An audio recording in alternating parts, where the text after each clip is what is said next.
Hello everyone. From today onwards, I'm starting a new series where I will cover the miniature games, which means the games which end up less than 25 moves.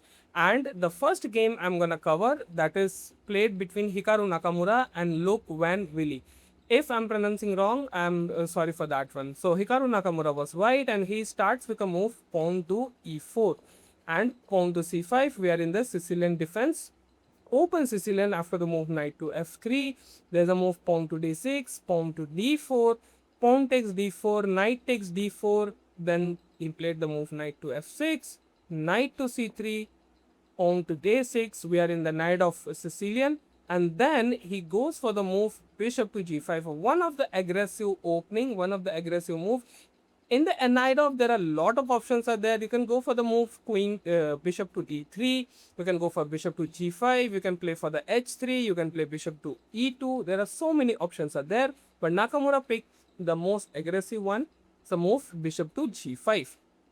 Now e6 is a top recommended move in this position, but he go for the second best move. That is a move knight b7. And here once again there's a a3, a4, bishop to e3. There are so many moves are there, but Nakamura goes for the once again the most aggressive one. There's a move pawn to f4. Now here once again the e6 is a top recommended move, but opponent over he played the move. There's a move queen to b6, just threatening the b2 pawn. And what to do? You just sacrifice the pawn. Queen to b2. Queen takes b2, rook to b1, queen to a3. And now here, white in the upper phase, and now the white has a turn, and now white will decide that which side he wanted to drag this moves. And he picked for the best continuation over here. There's a bishop takes f6. Now, if you put this position on a computer will tell to you that g takes is the best move in this position, a best continuation. Of course, see, computer is a cold-blooded person, so he don't have any emotions, so he can think about this kind of a moves.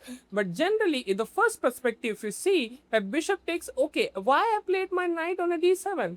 To play knight takes f6, and then my light square bishop will be free. That's how we humans think. And he go for the move, obvious one, that's the move knight to f6, pawn to e5. And here once again the best move is should play the move knight to d7, but he go for the takes, because once again think about a human's perspective that if I will move my knight, there's a pawn takes and pawn takes, then I have an isolated pawn. Pawn takes, f takes, and here he make a blunder by playing the move knight d7. It's a mistake. Now the best move is over here, there's a move is knight to g4, but after the move knight to d7, over here you can pause this video and find out the best continuation with Hikaru Nakamura played. And he played first move knight to d5. Simple and obvious threat that I wanted to play knight to c7 and check, and I will pick off the rook. He was like, okay, queen to c5, I defend it. Now what to do? Knight to b3, attacking on the queen. Now here, queen to a7 is the best one. Just to save the queen, and knight to c7, he don't have any option. He has to allow it. But queen to c6. And now here, you can pause the video and find out the best continuation with Nakamura. Stick to it. First he played knight to a5, again attacking on the queen and questioning to the queen that where you wanted to go.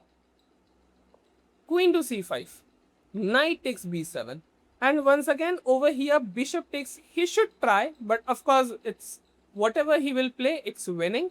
But bishop takes b7, definitely he should try. But after the move queen to c6, he simple just insert the move rook to b6, and over here he decide. First of all, his queen is under attack, and if he will move his queen, the knight to c7 is checkmate. And what about if knight takes it? Then knight f6 check comes, pawn takes, queen takes, or g takes, whatever it will happen.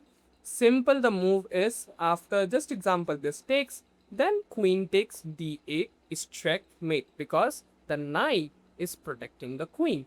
And because of all of this, after the move rook to b6, he just resigned the game.